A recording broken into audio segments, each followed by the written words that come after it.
कहे गईनी सासू मॉम से युवराज के दम से कहे गईनी सासू मॉम से युवराज के दम से कहे के बाटे राउर पहरा हो, कहे के बाटे राउर पहरा हो। जगे बसैया जी के संगे नु हमारा बोलबम काल दोपहरा हो।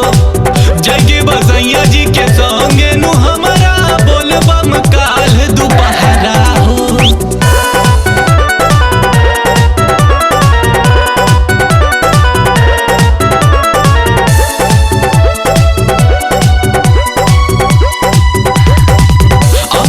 घर में सैया के कहानी कहाँ के बाटे प्लानिंग, कैसे बताई पूछो न पैनी जाए के का बाटे टाइमिंग। अब ते घर में सैया के कहानी कहाँ के बाटे प्लानिंग, कैसे बताई पूछो न पैनी जाए के का बाटे टाइमिंग। एडीजी बाटे नाला परवाह हो, परवीन जी बाटे नाला परवाह हो। जगे बसैया जी के संगे नु हमारा बोलबम काल दोपहरा हो।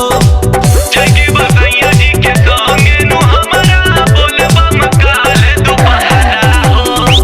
बीवी जी सुना एगो बात बतावतानी तहरा के हम प्लानिंग से हटावतानी। कहले रही न हल्ला नइखे करे के, रउआ तो सगरो गांव के जनवतानी। बात रहे चुपके से जाए के, माइयों के संगे ले जाए के, देवघर नगरिया घुमाए के, बाबा के दर्शन कराए के।